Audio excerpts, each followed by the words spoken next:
परिकलन करने की विधियाँ ज्ञात कीजिए। इसका मतलब है ये जो हमें दिया है ना, इसको हमें आसान तरीके से हम किस तरह से कर सकते हैं वो हमें देखना है।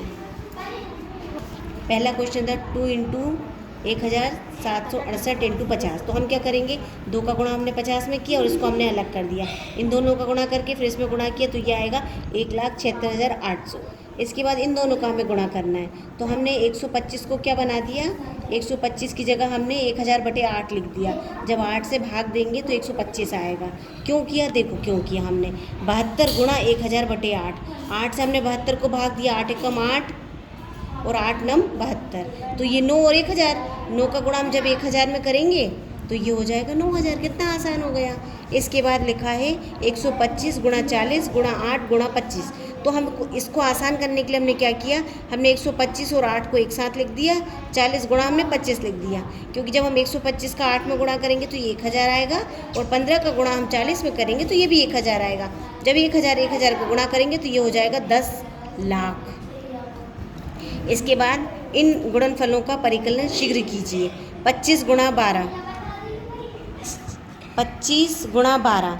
अब इसको आसान बनाने के लिए हम क्या करेंगे, 12 को लिखेंगे 4 गुणा 3, तो 25 चौको 100 होता है, 100 गुणा 3 300। ठीक है, हमें इस गुणे को आसान करके लिखना है। दूसरा हम देखेंगे 25 गुणा 240 लिखा था, तो 240 को हमने लिख दिया 4 गुणा 60।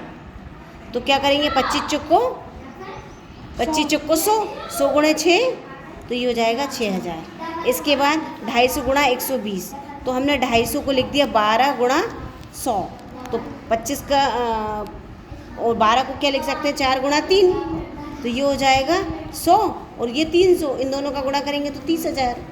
इसके बाद 25 100 2500 इंटू 12, 12 को हम क्या लिख सकते हैं, तुम्हें पता है 4 गुणा 3, या 250 गुणा हमने 12 लिख दिया और 100, तो जब इसका गुणा करेंगे तो ये आ जाएगा 30,000। इसके बाद ये हमें लिखा हुआ है और ये हमें बताना था, तो ये हमें साफ साफ दिख रहा है कि इसको हम 2 भागों में बांट लेते हैं, 12,000 को अलग और 10,000 को अलग, तो ये आ जाएगा 12 करोड़। इकाई, दहाई, सैकड़ा, हज़ार, 10,000, लाख, 10 लाख, करोड़, 10 करोड़।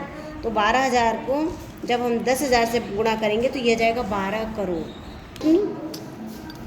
10 अंकों की संख्या बनाने के लिए 0 से 9 तक सभी अंकों को एक बार नहीं हो सकता का प्रयोग करते हुए लिखिए। 5 का सबसे बड़ा गुणज, तो हम 0 और 5 अंत में आना चाहिए, तो एक बड़ा अंक ये होगा और छोटी संख्या ये होगी। फिर हमें 0 से 9 तक के अंकों का प्रयोग करके सबसे छोटी सम संख्या बनानी, तो ये सबसे छोटी सम संख्या होगी।